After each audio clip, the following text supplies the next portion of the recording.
evening. Welcome to South Asia Newsline. I am Uzma Jafri. Here are the top stories we are tracking for you on Thursday, the 14th of July. India evacuates stranded Indians from South Sudan in Operation Sankat Mochan.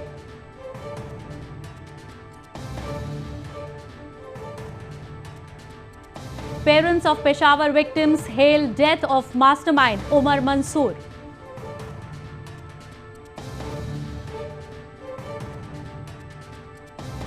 And silk production pumps up employment opportunities for people in India's Jammu and Kashmir.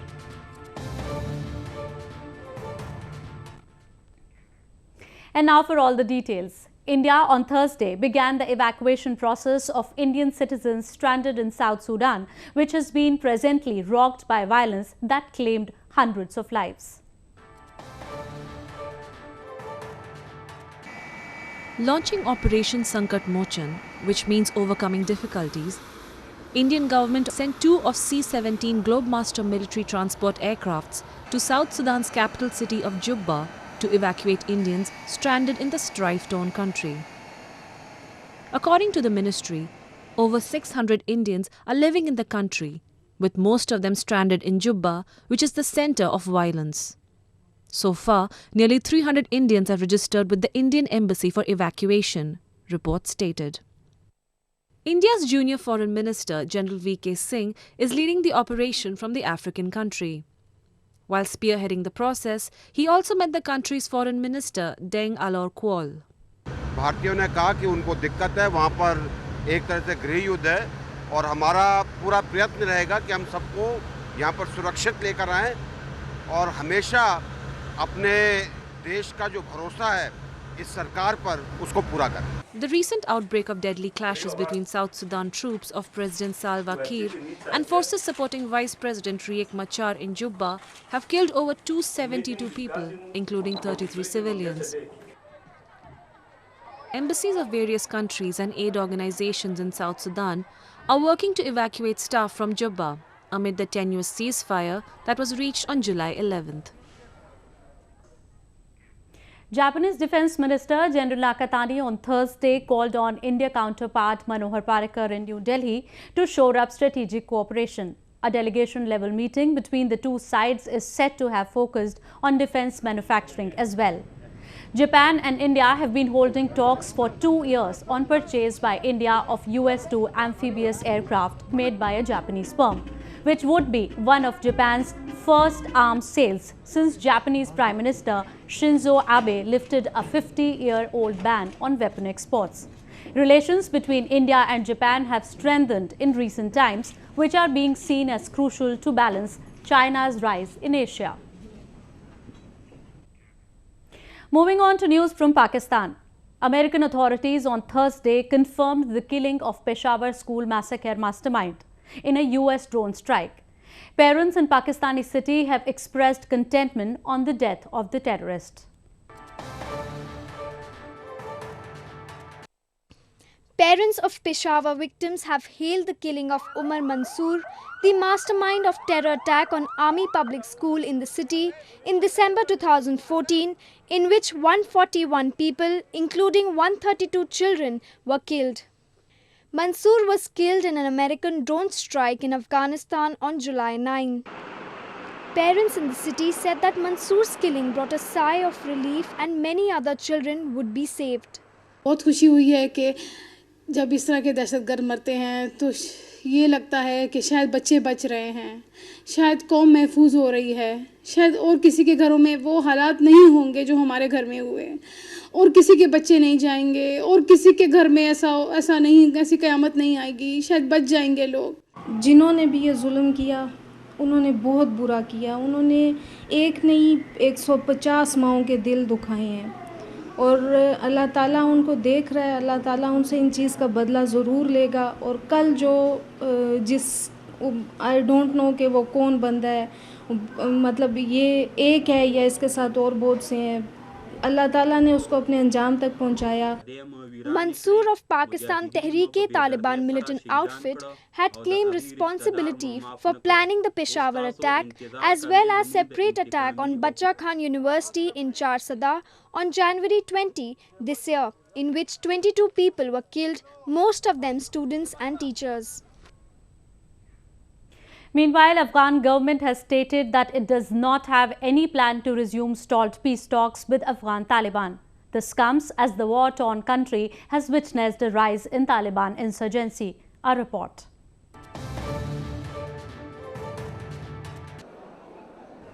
Afghan officials have asserted that there are no plans to revive peace process aimed at bringing the Taliban to the negotiating table after a four-nation effort earlier this year produced no results. Harun Chakhansur, the spokesman of Afghan President Ashraf Ghani on Thursday, stated that there is no set time for another meeting of Quadrilateral Coordinating Group, the four-nation group comprising Afghanistan, Pakistan, China and the United States. Officials of the four nations had met for 5 times in Islamabad and Kabul and called on Taliban group to participate in direct peace talks. However, the Afghan Taliban group rejected the offer and opted to continue insurgency in the country by announcing its annual summer offensive in April. Since then, the Taliban insurgents have staged numerous deadly attacks across the country, with the attack on the police convoy in the outskirts of capital Kabul being the latest. Moving on to news from Bangladesh. Investigators dealing with the deadly Dhaka terror attack claimed to have identified the mastermind who has allegedly fled the country and is now hiding in the West Bengal province of India. Authorities learnt about the plans after detaining members of militant groups from different parts of Bangladesh, but they refused to give the name of the kingpin. Investigators found out that the attack was carried out by 3 outlawed militant groups, Jama'atul Mujahideen Bangladesh, Hizbul Tahrir and Ansarullah Bangla team.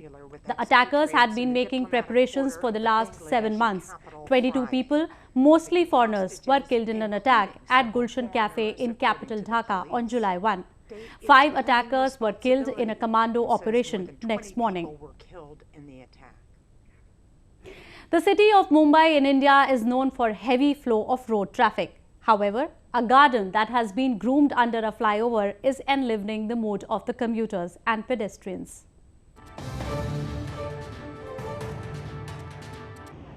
The underbellies of flyovers in Indian cities are generally associated with being dark and shady, an almost instant choice of venue for illegal activities.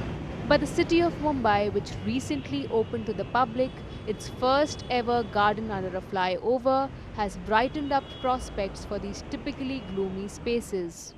To make it even more appealing, Mumbai's garden under a flyover also includes a 600-meter jogging track. Local residents are happy that they finally have a place to jog and hang out, especially during the season of heavy monsoons. Yes, people are very happy. They are looking forward to come out. You know, the people who had not been walking, people like me, I was never into walking. But now since this is such beautiful place, we, feel like going out, coming for a walk, taking a stroll. So yeah, overall, right from kids who play over here to the adults, the senior citizens who come here for walk, it is completely being utilized by all ages, all gender and everyone.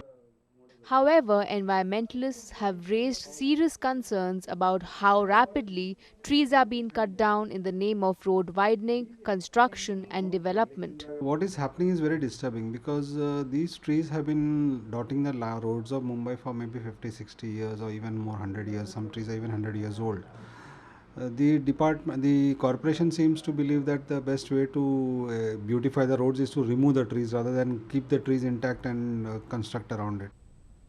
The state's Ministry of Forest Department seems to be aware of the concerns but say they are doing their best to solve this problem. India's northern Jammu and Kashmir province boasts of an abundance of natural beauty and exquisite craftsmanship. Silk production is one of the leading contributors in the economy of the region, providing employment opportunities to a large number of people.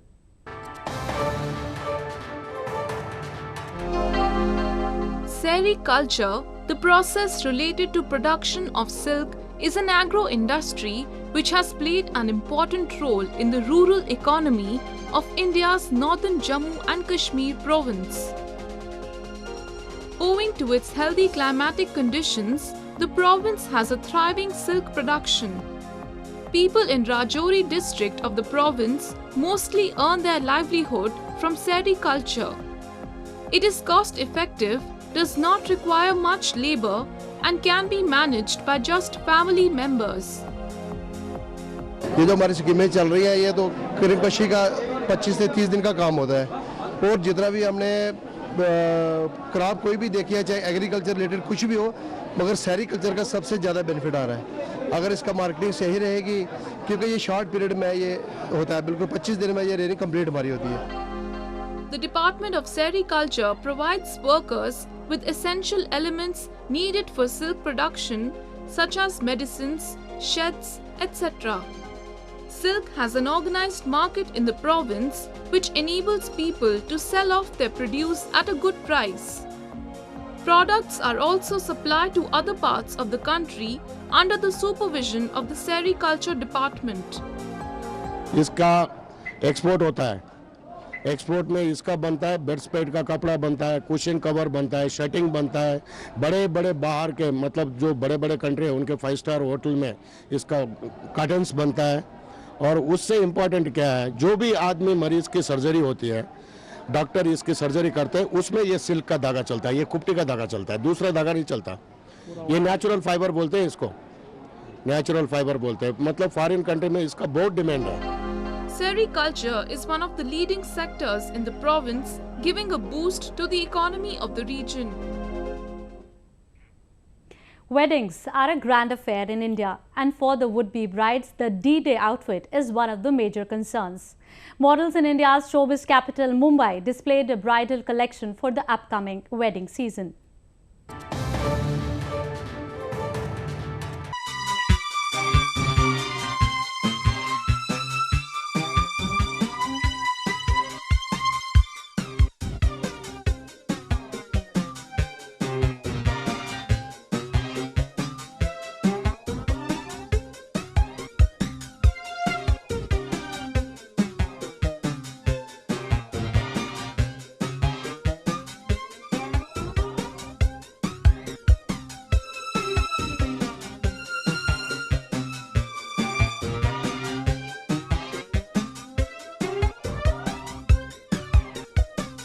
It's beautiful. I love the gota work, I love the silk, I love the color and the fact that it's so light and I think the concept is the gypsy bride, right? So if you're a gypsy bride, you'll boho, you'll dance, you should just feel, free-spirited and that's only possible if you're comfortable in what you're wearing and of course look stunning.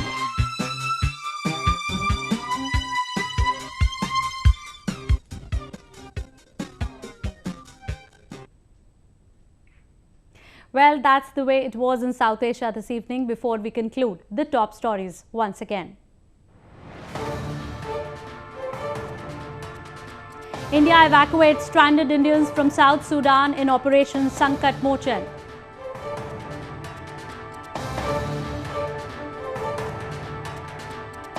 Parents of Peshawar victims hail death of mastermind Umar Mansoor.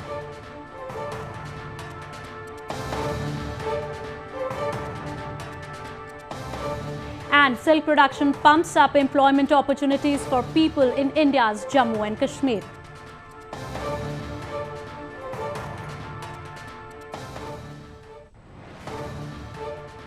Now our viewers can watch the show on SouthAsiaNewsline.com. You can also visit us on Facebook.com/SAsiaNewsline and follow us on Twitter @SAsiaNewsline.